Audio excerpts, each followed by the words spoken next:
വിവാദമായ പല കേസുകളിലും കുറ്റാരോപിതർക്ക് വേണ്ടിയിട്ട് പല കേസുകളിലും ഹാജരായിട്ടുള്ള ഒരു ക്രിമിനൽ അഭിഭാഷകനാണ് അഡ്വക്കേറ്റ് ആളൂർ.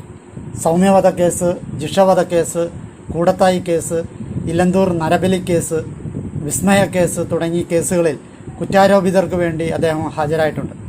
തൃശ്ശൂർ എരുമപ്പെട്ടി സ്വദേശിയാണ് ബിജു ആൻ്റണി എന്ന BA ആളൂർ. സൗമ്യ വധക്കേസിൽ പ്രതി ഗോവിന്ദച്ചാമിക്ക് വേണ്ടി ഹാജരായി ചർച്ചയായതിന് പിന്നാലെ വിവാദമായ പല കേസുകളിലും പ്രതിഭാഗത്തിനു വേണ്ടി BA ആളൂർ വക്കീൽ ഹാജരായിരുന്നു. കൂടത്തായി കൊലപാതക കേസിൽ പ്രതിഭാഗത്തിനു വേണ്ടി ഹാജരായ BA ആളൂരിനെതിരെ വ്യാപകമായ വിമർശനം ഉണ്ടായിരുന്നു. കേരളത്തിൽ ചാവേർ ആക്രമണം നടത്താൻ പദ്ധതിയിട്ട റിയാസ് അബൂബക്കറിനായും BA ആളൂർ ഹാജരായിരുന്നു. ജിഷ വധക്കേസിൽ പ്രതിയായ അമീറുൽ ഇസ്ലാമിനു വേണ്ടിയും BA ആളൂർ ഹാജരായിരുന്നു. നടിയെ ആക്രമിച്ച കേസിൽ പ്രതിയായ പൾസർ സുനിയുടെ കേസ് ഏറ്റെടുക്കാനും അദ്ദേഹം തയ്യാറായിരുന്നു.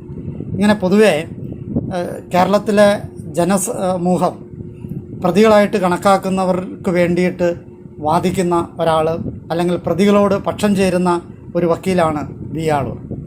ഈ BA ആളൂരിനെ ഇപ്പോഴനുസ്മരിക്കാനുള്ള കാരണം സീറോ മലബാർ സഭയിൽ ശാന്തമായി സമാധാനമായി പോയിക്കൊണ്ടിരുന്ന ഒരു സഭയായിരുന്നു. ഭൂമി വിവാദങ്ങൾ തുടങ്ങി ഭൂമി കുംഭകോണം തുടങ്ങിയപ്പോൾ ഭൂമി വിവാദമായി. ആ ഭൂമി വിവാദത്തെ മറച്ചു വയ്ക്കാൻ ജനങ്ങളുടെ മുന്നിൽ നിന്ന് അത് ചർച്ചയിൽ വരാതിരിക്കാൻ വേണ്ടി കൊണ്ടുവന്ന ഒന്നാണ് ലിറ്റർജി പ്രശ്നം. ലിറ്റർജി പ്രശ്നം ഐകകണ്ഠേനയാണ് മെത്രാന്മാർ തീരുമാനിച്ചതെന്ന് മാർപ്പാപ്പയെ തെറ്റിദ്ധരിപ്പിച്ചിട്ടാണ് കാര്യങ്ങൾ നീക്കിയത് എന്ന് നമുക്കറിയാം.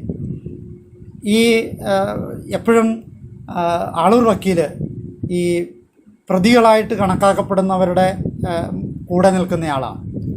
കൽതായവാദികളാണ്, അല്ലെങ്കിൽ കർദിനാളിൻ്റെ പക്ഷമൊക്കെയാണ് ഇവിടെ കുറ്റാരോപിതരായിട്ട് നിൽക്കുക, പ്രതികളായിട്ട് നിൽക്കുക. ഈ പ്രതികൾ നിൽക്കുന്നിടത്ത് അവരുടെ പക്ഷം ചേരുക ആളൂർ വക്കീലിൻ്റെ ഒരു സ്വാഭാവികമായ നടപടിയാണ്. എനത്തി ചേരും, എൻ്റെ വെള്ളത്തിൽ ചേരും എന്നൊരു പ്രയോഗം നമ്മുടെ പൂർവികർ പറയാറുണ്ട്. ഒരേ സ്വഭാവമുള്ളവർ ഒരുമിക്കുമെന്ന്.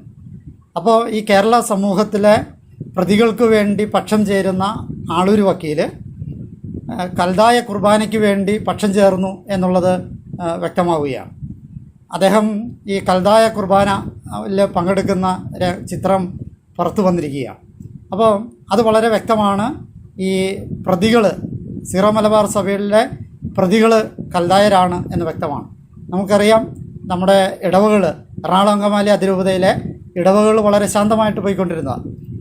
പിന്നീട് സിനഡ് അനുകൂലികൾ, സിനഡോളികൾ എന്ന് വിശേഷിപ്പിക്കുന്ന ഒരു പ്രത്യേക വർഗത്തെ തീറ്റ കൊടുത്ത് വളർത്തി മെത്രാന്മാരെ ഇറക്കി വിട്ടപ്പോഴാണ്